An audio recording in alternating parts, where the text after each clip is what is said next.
नमस्कार।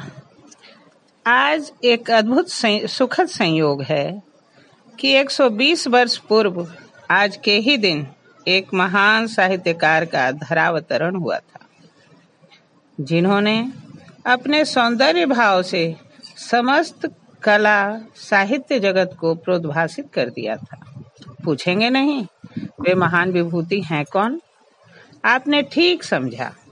आज सौंदर्य के आग्रही एवं प्रकृति के सुकुमार कवि, छायावादी, चतुस्तंभ के महद आधार कविवर सुमित्रानंदन पंत की जयंती है।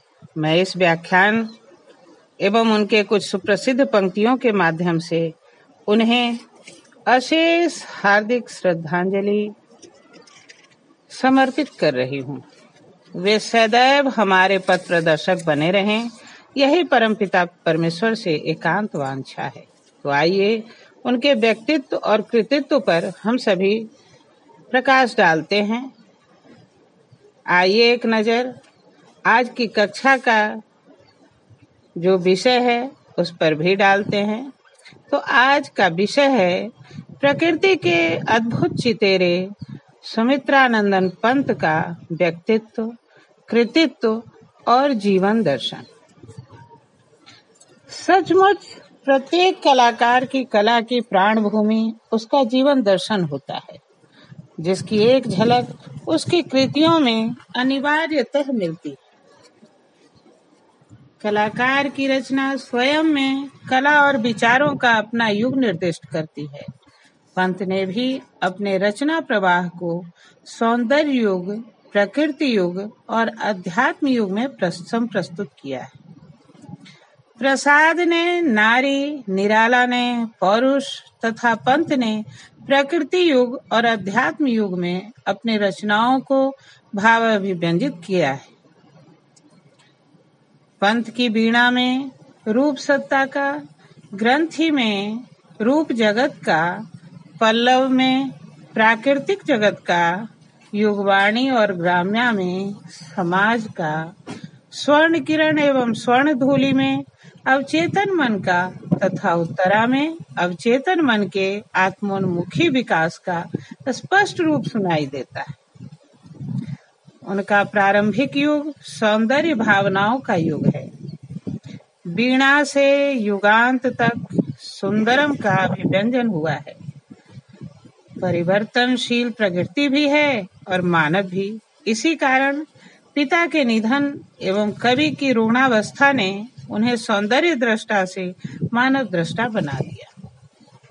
ज्योत्सना में वे प्रकृति की गोद से हटकर मानव के जीवन संघर्ष में आंगन में प्रविष्ट कर गए। चिदंबरा आदि में उनका यही रूप दृष्टिगोचर होता है। यहाँ कवि प्रगतिवाद की ओर उन्मुख प्रतीत होते हैं। प्रकृति की एकांतता उन्हें शनय शनय ईश्वरोन्मुखी बना देती। उनका अध्यात्म युग स्वर्ण धूलि, स्वर्ण किरण एवं उत्तरा का रचना काल। काल क्रमानुसार कवि पंत कल्पना में छाया लोक को छोड़कर यथार्थ की भूमि पर उतरते प्रतीत होते हैं।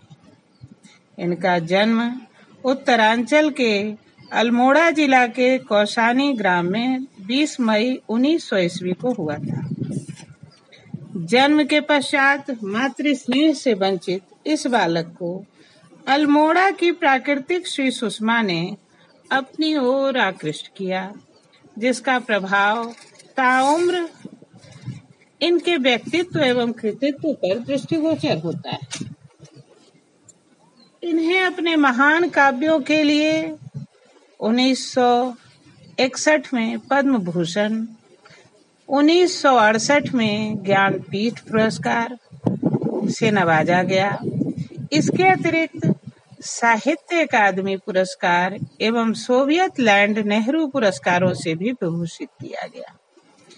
2015 में भारत सरकार ने इनकी स्मृति में एक डाक टिकट भी जारी किया, जो हम पाठकों को सदैव चिरस्मरित रहेगा। इनका व्यक्तित्व भी अत्यंत ही आकर्षक था। गौर वर्ण, सुंदर, सुष्ठु सौम्य मुखाकृति, घुंघराले बाल, सुगठित देह यष्टि उनके सौंदर्यपूर्ण व्यक्तित्व में चार चांद लगा देते थे। जहां अन्य कवियों ने प्रकृति को अपने वैयक्तिक दृष्टिकोण से देखा, वहां पंत ने उसका सौंदर्य दर्शन निरपेक्ष दृष्टि से किया। अपनी अनुभव कला, उदात्त कल्पना एवं सूक्ष्म सौंदर्य बोध के सहारे गीति काव्य के सीमित क्षेत्र में ही प्रकृति के अध्यात्म और सांस्कृतिक जैसे व्यापक विषयों को संभालने के कारण पंत जी की गणना निसंदिग्धता वरीयतम श्रेष्ठ कवियों में परिगण्य है। अब मैं इनकी रचनाओं की कुछ महत्वपूर्ण पंक्तियां आपके समक्ष प्रस्तुत करना चाहूंगी। उनकी सर्वाधिक महत्वपूर्ण विशेषता है प्राकृतिक सौंदर्य की आह्लादक अनुभूतियां, जो वीणा में कई जगह सौंदर्यानुभूत होती है। देखिए ना, प्रथम रश्मिका नारंगिनी तूने कैसे पहचाना, कहाँ कहाँ है बाल विहंगिनी पाया तूने यह गाना। निराकार तुम मानो सहसा ज्योति पुंज में हो साकार, बदल दिए गया द्रुत जगत जाल में धर कर नाम रूप नाना। खुले पलक फैली सुवर्ण छवि, खिली सुरभि डोले मधुबाल, स्पंदन कंपन नव जीवन फिर सीखा जग ने अपनाना। प्रथम रश्मिका नारंगिनी तूने कैसे पहचाना, कहाँ कहाँ है बाल विहंगिनी पाया तूने यह गाना। वहीं गुंजन में वे मानव मन की अतृप्तावस्था का दर्शन करते हैं और उस अतृप्तावस्था की कुछ वानगी यहाँ आप देखें। जग पीड़ित है अति दुख से, जग पीड़ित रे अति सुख से, मानव जग में बट जावे दुख सुख से और सुख दुख से। सुख दुख के मधुर मिलन से ये वह जीवन हो परिपूर्ण, फिर घन में ओझल हो शशि, फिर शशि में ओझल हो घन। बड़ी अच्छी पंक्तियां और महत्वपूर्ण पंक्तियां हैं जो परीक्षा उपयोगी भी हैं। नौका विहार में कवि की रहस्य दृष्टि प्रकृति की आत्मा में आकृष्ट दृष्टिगोचर होती है, तो वहीं अंत में युगांत में उनका दृष्टिकोण परिवर्तित भी होता चला जाता है और वे ताजमहल के कला सौंदर्य को देख अनेक कवि जहां मुग्ध होते हैं, पर करोड़ों की संख्या में भूखों मरती जनता के बीच ऐश्वर्य भूमि के उस विशाल आडंबर के खड़े होने की मानवता से क्षुब्ध होकर युगांत के बदले हुए पंत जी इन शब्दों को उकेरते हैं अपनी रचनाओं में।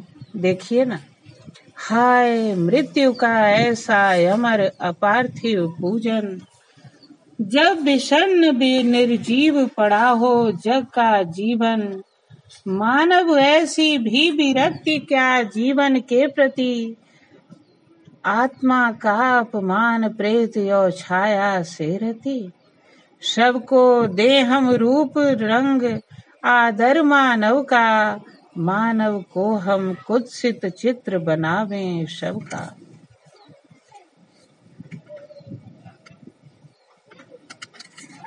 इस प्रकार यह उस मानवीय अतृप्तावस्था का दर्शन इन पंक्तियों में हमें देखने को मिलता है।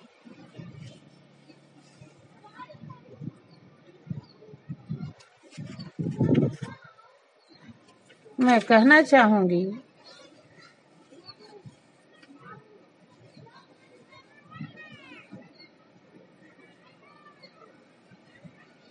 झंझा में नीम का चित्रण भी बड़ी स्वाभाविक पद्धति पर हुआ। पंत जी को छायावाद और रहस्यवाद से निकलकर स्वाभाविक स्वच्छंद यानी रोमांटिसिज्म की ओर बढ़ते देखकर हमें अवश्य संतोष होता है, क्योंकि यही यथार्थ है, यही प्रकृति है। और प्रकृति के परिवर्तन को देखते हुए किस कवि का हृदय दोलायमान नहीं होगा। तभी तो किसी ने कहा है, वियोगी होगा पहला कवि, आह से उपजा होगा गान, उमड़ कर आंखों से चुपचाप बही होगी कविता अनजान। मैं नत सिर कविवर पंत को श्रद्धांजलि समर्पित करते हुए अपनी वाणी को यहीं विराम देती हूँ। मिलते हैं हम फिर अगली कक्षा में। तब तक के लिए धन्यवाद।